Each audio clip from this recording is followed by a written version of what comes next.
હાલો friends, આજે આપણે બનાવીશું ગુવાર ઢોકળીનું શાક. તેના માટે મેં 100 ગ્રામ જેટલો ગુવાર લીધો હતો. ગુવારને મેં પાણીથી સારી રીતે ધોઈને લીધો છે. હવે આ રીતે ગુવાર લઈ લેશું અને તેના જે બીજાનો ભાગ છે તેને આપણે કાઢી લેશું. આ રીતે પાછળનો ભાગ છે તેને પણ આપણે થોડુંક કાપી અને કાઢી લેવાનું છે. હવે આપણે એક ગુવારમાંથી 2 ટુકડા કરી લેશું. તમારે આનાથી નાના ટુકડા કરવા હોય તો પણ તમે કરી શકો, અથવા તો તમને આખા ગુવાર પસંદ હોય તો તમે આખા ગુવાર પણ રાખી શકો. અત્યારે હું એક ગુવારમાંથી 2 ટુકડા કરી રહી છું. તો આ રીતે આપણે બધા ગુવારમાંથી 2 ટુકડા કરી લેશું. આ રીતે આપણે બધા ગુવારના 2 ટુકડા કરી લીધા છે. હવે આપણે કુકર લઈ લેશું અને કુકરમાં આપણે 2 પાવડા ભરી અને તેલ નાખી દેશું. તેલને આપણે થોડી વાર માટે ગરમ થવા દેવાનું છે. તેલ આપણું સારી રીતે ગરમ થઈ ગયું છે. હવે તેમાં આપણે અડધી ચમચી ભરી અને રાઈ નાખી દઈએ. અડધી ચમચી આપણે જીરું નાખી દઈએ. થોડીક આપણે હિંગ નાખી દઈએ. થોડાક આપણે લસણના ટુકડા નાખી દઈએ. તમે લસણ ન ખાતા હોય તો તેને તમે સ્કીપ પણ કરી શકો. બધી વસ્તુ આપણી સારી રીતે સતળાઈ ગઈ છે. હવે તેમાં આપણે ગુવારને નાખી દઈએ અને સારી રીતે મિક્સ કરી દઈએ.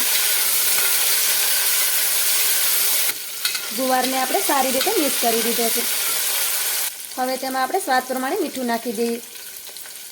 થોડીક આપણે હળદર નાખી દઈએ. બધી વસ્તુને સારી રીતે મિક્સ કરી દઈએ. ગુવારને આપણે થોડી વાર માટે સાતળી લેવાનું છે. ગુવારને આપણે 1 મિનિટ માટે સાતળી લીધો છે. ગુવારને તમે જોઈ શકો છો કે ગુવાર આપણો આ રીતે તેલમાં જ ફૂટી ગયો છે. ગુવારને સારી રીતે તેલમાં ફૂટવા દેવાનું, જેથી કરી ગુવારના શાકને સડતા જાજો ટાઈમ ના લાગે. આ રીતે ગુવારને થોડી વાર માટે સાતળી લેશું તો શાક ખાવામાં એકદમ ટેસ્ટી બનશે.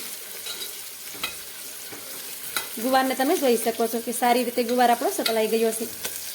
હવે તેમાં આપણે ટમેટું નાખી દઈએ. ટમેટાને પણ આપણે થોડી વાર માટે સાતળી લેશું.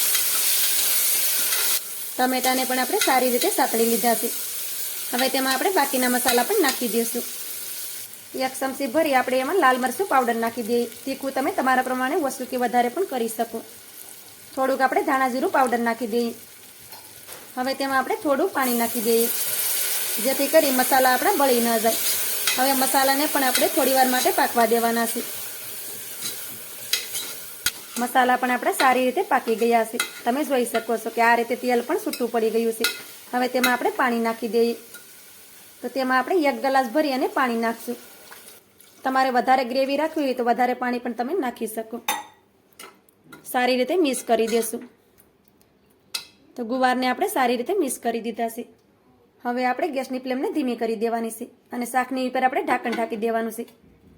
ઢાંકણ ઢાંકી શાકમાં એક ઉકાળો આવે ત્યાં સુધી શાકને આપણે પાકવા દઈએ. ત્યાં સુધી આપણે ઢોકળી બનાવી અને રેડી કરશું. ઢોકળી બનાવવા માટે આપણે પોણો વાટકો ભરી અને શેણાનો લોટ લીધો છે. હવે આપણે મિક્સરનું જાર લેશું અને લોટને તેમાં નાખી દેશું. તેની સાથે આપણે અડધો વાટકો ભરી અને પાણી નાખી દેવાનું છે. આ રીતે મિક્સરમાં આપણે બેટર બનાવશું તો તેમાં ગાંઠા બિલકુલ પણ નહીં પડે અને આ બેટર ઝડપથી બની અને તૈયાર થઈ જાય છે. હવે તેમાં આપણે સ્વાદ પ્રમાણે મીઠું નાખી દઈએ. તમારે આમાં લાલ મરચુંનો પાવડર નાખવો હોય તો પણ નાખી શકો, પણ અત્યારે મેં તેમાં મીઠું જ નાખ્યું છે. હવે આપણે ઢાંકણ ઢાંકી દેશું. ઢાંકણ ઢાંકી બધી વસ્તુને આપણે પીસી લેશું. તો આ રીતે આપણે બધી વસ્તુને પીસી અને રેડી કરી લીધી છે. તમે જોઈ શકો છો કે આ રીતે લોટનું બેટર બની અને રેડી થઈ ગયું છે.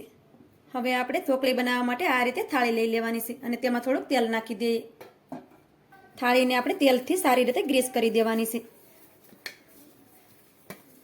જેથી કરી લોટનું બેટર છે તે તળિયે સોટી ન જાય. તો આ રીતે થાળીને બરાબર ગ્રીસ કરી દેવાની તેલથી. આવી રીતે થાળીને આપણે ગ્રીસ કરી દઈશું તો ઢોકળી છે તે થાળીમાં સોટશે નહીં. તો તમે જોઈ શકો છો કે થાળીને આપણે સારી રીતે ગ્રીસ કરી દીધી છે. હવે તેમાં બેટરને નાખી દઈએ. હવે આ બેટરને આપણે કુકરની ઉપર રાખી દઈશું, જેથી કરી ઢોકળી આપણી બફાઈ જાય. એટલે આપણે વધારે ગેસ પણ ન બાળવો પડે.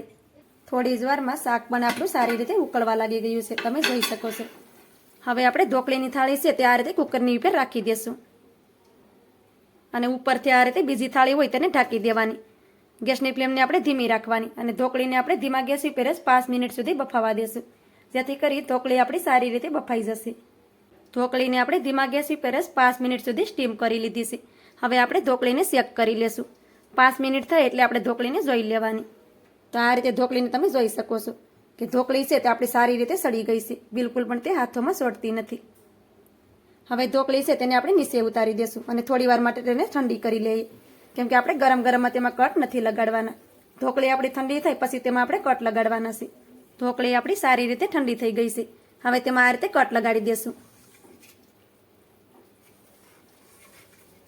તો આ રીતે ઢોકળીમાં કટ લગાડી દેવાના.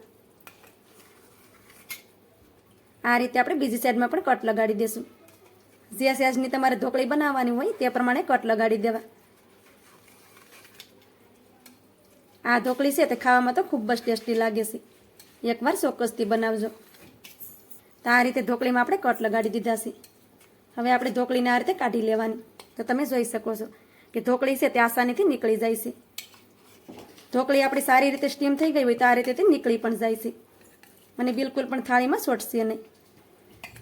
તો આ રીતે ઢોકળીને તમે જોઈ શકો છો કે ઢોકળી આપણી એકદમ પરફેક્ટ બની છે. હવે આ રીતે ઢોકળીને આપણે શાકમાં નાખતા જાઉં. તો આ રીતે આપણે બધી ઢોકળી છે તેને કાઢતા જાઉં અને શાકમાં નાખી દેવું. આ રીતે આપણે બધી ઢોકળીને શાકમાં નાખી દીધી છે. થાળીને તમે જોઈ શકો છો કે ઢોકળી આપણી બિલકુલ પણ થાળીમાં સ્વેટી નથી. ઢોકળીને તમારે અલગથી પાણી મૂકી અને બાફી હોય તો પણ બાફી શકો, પણ આ રીતે આપણે શાક મૂકતા હોય ત્યારે જ ઢોકળીને બાફી લેવાની, જેથી કરી વધારે આપણે ગેસ બાળવો ન પડે અને એક કામમાં જ આપણા બે કામ થઈ જાય. હવે ઢોકળીને શાકની સાથે સારી રીતે મિક્સ કરી દઈએ. આ રીતે મિક્સ કરી દેવાની ઢોકળીને. હવે આપણે કુકરનું ઢાંકણ બંધ કરી દેશું. કુકરનું ઢાંકણ બંધ કરી ગેસની ફ્લેમને ધીમી રાખવાની છે અને 2 સીટી કરી લેવાની છે. 2 સીટીમાં આ શાક સળી અને તૈયાર થઈ જાય છે. પણ ગવાર જો જાડો હોય તો તમારે 1 સીટી વધારે કરી લેવાની, કેમ કે કોઈ વાર ગવાર આપણે જાડો લેતા હોય તો તેને સળતા વધારે ટાઈમ લાગે છે. તો હવે આપણે આમાં 2 સીટી કરી લઈએ ધીમા ગેસ ઉપર. કુકરમાંથી બધું પ્રેશર નીકળી ગયું છે. હવે આપણે કુકરનું ઢાંકણ ખોલી લેવાનું અને શાકને પણ શેક કરી લેશું. તો શાકને તમે જોઈ શકો છો કે આપણું ગુવાર અને ઢોકળીનું શાક બનીને રેડી થઈ ગયું છે. તો આ રીતે આપણે ગુવાર લઈ અને તેને પણ શેક કરી લેવાના. તો આ રીતે તમે જોઈ શકો છો કે ગુવાર આપણે સારી રીતે સળી ગયા છે અને બિલકુલ પણ કાચા નથી. ઉપરથી આપણે લીલા ધાણા નાખી દેશું. હવે શાકને આપણે સર્વ કરી લેશું. તો શાકને તમે જોઈ શકો છો કે જોતાં જ મોઢામાં પાણી આવી જાય તેવું આપણું ગુવાર અને ઢોકળીનું શાક બનીને રેડી થઈ ગયું છે. આ રીતે શાક તમે પણ ચોક્કસથી બનાવજો. ખાવામાં તો ખૂબ જ ટેસ્ટી લાગે છે. તમે જેટલી રોટલી બનાવશો ઓછી જ પડશે. આ શાક છે તે નાનાથી લઈ મોટા સુધી બધાને ભાવશે. તો શાકને આપણે સર્વ કરવા માટે એક ડીશમાં કાઢી લીધું છે. તો મારી આજની રેસીપી તમને સારી લાગી હોય તો લાઇક કરી કોમેન્ટ કરી દેજો. ચેનલ પર નવા હોય તો ચેનલને સબસ્ક્રાઈબ કરવાનું ભૂલતા નહીં. તો મળીએ એક આવી જ નવી રેસીપીની સાથે. ત્યાં સુધી બધાને થેન્ક્સ ફોર વોચિંગ.